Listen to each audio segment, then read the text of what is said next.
हरियाणा चुनाव के नतीजों ने इंडी गठबंधन के इस नैरेटिव को भी खत्म कर दिया कि बीजेपी और संघ में नहीं बन रही, और इसके साथ ही भविष्य के लिए भी इंडी गठबंधन की टेंशन बढ़ा दी, क्योंकि हरियाणा विधानसभा चुनाव तो आरएसएस के प्लान का सिर्फ ट्रेलर है। संघ ने तो 2029 की पिक्चर भी तैयार कर ली है।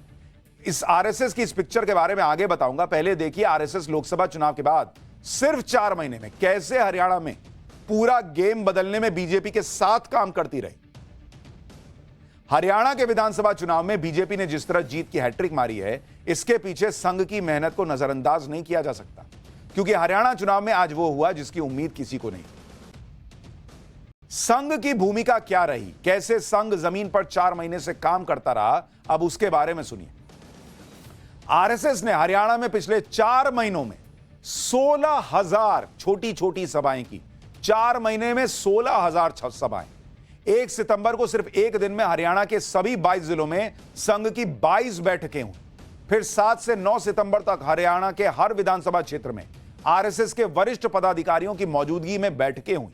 कुल 3 दिन में 90 बैठकें हुई। इस बार आरएसएस ने अपने पारंपरिक तरीके से काम शुरू किया, जिसके तहत संघ के कार्यकर्ता करीब 6,000 गांवों में घर घर पहुंचे और छोटे कस्बों में भी सार्वजनिक जगहों पर केंद्र और राज्य सरकार की नीतियों की जानकारी लोगों तक पहुंचाई।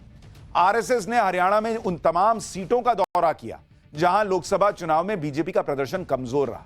लोकसभा चुनाव में आरएसएस और बीजेपी के बीच तालमेल में कमी के सवाल उठे थे, लेकिन हरियाणा चुनाव में इस कमी को दुरुस्त कर लिया गया।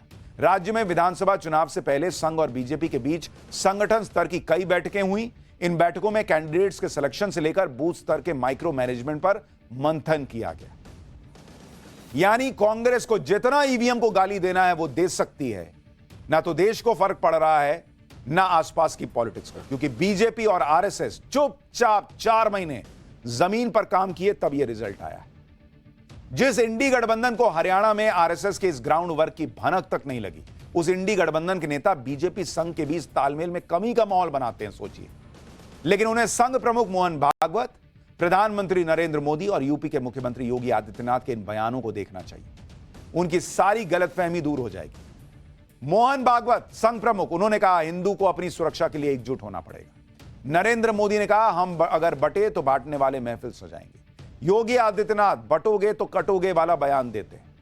अब आप पैटर्न देखिए, तीनों अगर बड़े चेहरे एक तरह का बयान दे रहे हैं तो यह सिंक्रोनाइज्ड प्रयास है हिंदुओं को जगाने का। अगर आरएसएस और बीजेपी अलग होते तो यह ना हो रहा होता। इन बयानों के जरिए संघ और बीजेपी ने मिलकर इंडी गठबंधन के जाति वाले नैरेटिव पर भी आखिरी कील ठोक दी, जिसके लिए पहले योगी फिर पीएम मोदी और हरियाणा में विधानसभा चुनाव की वोटिंग वाले दिन खुद संघ प्रमुख मोहन भागवत ने हिंदुओं से एकजुट होकर वोट करने की अपील की थी। सूत्रों का दावा है कि हरियाणा में चुनाव से पहले आरएसएस ने 2 मोर्चों पर काम करना शुरू किया। पहला मोर्चा बीजेपी के लिए जनाधार वाले कैंडिडेट की तलाश, दूसरा मोर्चा दूसरी पार्टी से आए नेताओं और बीजेपी के पुराने कार्यकर्ताओं के बीच तालमेल, तीसरा मोर्चा अग्निवीर योजना से नाराज लोगों के बीच बिना खर्ची बिना पर्ची वाली सरकार स्लोगन पॉपुलर बनाया, चौथा मोर्चा एंटी इनकम्बेंसी के असर को दूर करना और नाराज जनता को मनाना, पांचवा मोर्चा पार्टी के अंदर जिन कार्यकर्ताओं में नाराजगी थी उनकी परेशानी समझकर उसे सुलझाना। इस तरह से ग्राउंड लेवल पे काम हुआ है बॉस। इसके अलावा संघ ने बीजेपी की कमजोरियों का पता लगाने के लिए हरियाणा में चुनाव से पहले एक इंटरनल सर्वे भी कराया। इसके लिए बीजेपी की राज्य चुनाव समिति ने हर विधानसभा क्षेत्र में कैंडिडेट चुनने के लिए 1 से 4 नामों का पैनल तैयार किया और इस लिस्ट को सर्वे के लिए संघ को सौंपा गया।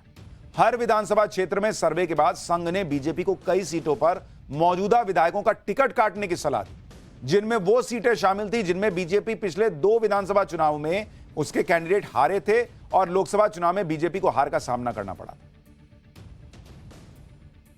कई जगह बीजेपी जीते भी थी, वहां पर भी कहा गया कि कैंडिडेट बदलो। बीजेपी ने संघ की सलाह को मानते हुए हरियाणा चुनाव में करीब 40% मौजूदा विधायकों के टिकट काट दिए। लेकिन हरियाणा चुनाव के नतीजे तो संघ के एक्शन प्लान का सिर्फ ट्रेलर है। संघ ने तो 2029 में भी नरेंद्र मोदी को चौथी बार प्रधानमंत्री बनाने का पूरा प्लान तैयार किया हुआ है और लोकसभा चुनाव में बीजेपी की कुछ सीटें कम होने के बाद ही संघ ने इसकी प्लानिंग शुरू कर दी थी। हिंदुत्व की एजेंडा के साथ ही संघ ने अब ऐसी मल्टी डायमेंशनल सोच के साथ काम करना शुरू किया है और ऐसा प्लान तैयार किया है जिससे इंडी गठबंधन के होश उड़ जाएंगे। संघ ने इस प्लान का ब्लूप्रिंट अगस्त के आखिर में केरल में हुई बैठक में तैयार किया। इस बैठक में हुए मंथन में तैयार पंच सिद्धांत के फॉर्मूले को अब संघ ने लागू करना शुरू कर दिया। यह पंच सिद्धांत क्या है वो भी आपको जानना चाहिए। पहला सिद्धांत है हिंदू धर्म की सभी जातियों में पैठ बनाना, जाति जनगणना का समर्थन। दूसरा, कुटुंब प्रबोधन, इसके जरिए 30 करोड़ परिवारों तक पहुंचना। तीसरा, महिलाओं के लिए 33% आरक्षण जल्द लागू करवाना। चौथा, संघ की छत्रछाया तले काम करेगी बीजेपी। और पांचवा, संघ और सरकार बेहतर तालमेल के साथ काम करें, यह प्रयास करना। संघ का यह प्लान किस तरह इंडी गठबंधन के होश उड़ा सकता है, इसके लिए संघ की ताकत समझना जरूरी है। दरअसल राष्ट्रीय स्वयंसेवक संघ अगर कोई प्लान बनाता है तो उसे जमीन पर भी उतारता है। संघ की ताकत यही है कि वो जमीन पर काम करता है, चुपचाप काम करता है। आपको आरएसएस के नेटवर्क के बारे में बताता हूं, जिसके जरिए संघ अपने मेगा प्लान को एग्जीक्यूट करता है। देश में हर दिन 61,000 शाखाएं लगती हैं। संघ की करीब 21,000 साप्ताहिक बैठक होती है। संघ के 12,000 विद्या भारती स्कूल चलते हैं, जिसमें 32 लाख बच्चे पढ़ते हैं। 27 राज्यों में गरीब बच्चों के लिए 6,000 एकल विद्यालय चल रहे हैं। आदिवासियों के लिए संघ के 10,480 स्कूल हैं, जिनमें 18 लाख छात्र पढ़ते हैं। वनवासी कल्याण आश्रम के जरिए संघ देश के 323 जिलों के 52,000 गांवों में सेवा करता है। संघ के सेवा भारती के 5,000 हेल्थ केयर सेंटर हैं, जहां जरूरतमंदों की मदद की जाती है। यानी पूरे देश में संघ का मजबूत नेटवर्क है और अपने इसी नेटवर्क के दम पर संघ ने पीएम मोदी और बीजेपी के लिए मेगा प्लान तैयार किया, जिसका ट्रेलर संघ ने हरियाणा विधानसभा चुनाव में इंडी गठबंधन को दिखा दिया। यह आरएसएस के एक्टिव होने का असर भी है कि हरियाणा चुनाव में राहुल गांधी ये कहते सुनाई दिए कि आजकल उन्हें हर जगह आरएसएस के कार्यकर्ता नजर आते हैं। सुनिए राहुल गांधी ने क्या कहा था। आजकल क्या होता है देखो, मैं बताता हूं आपको। कहीं मैं सड़क पे जाता हूं, मुझे दो तरीके के लोग दिखते हैं। एक ऐसे मुस्कुराता है, खुश रहता है, चेहरे पे मुस्कान होती है, मैं कहता हूं कांग्रेसी। और एक मुझे ऐसे दिखता है, मैं कहता हूं आरएसएस। ये छुपनी बातें, ये कभी कभी आ जाते हैं पार्टी में, बेस बदल के आ जाते हैं। मैं बस देखता हूं इनको, आरएसएस।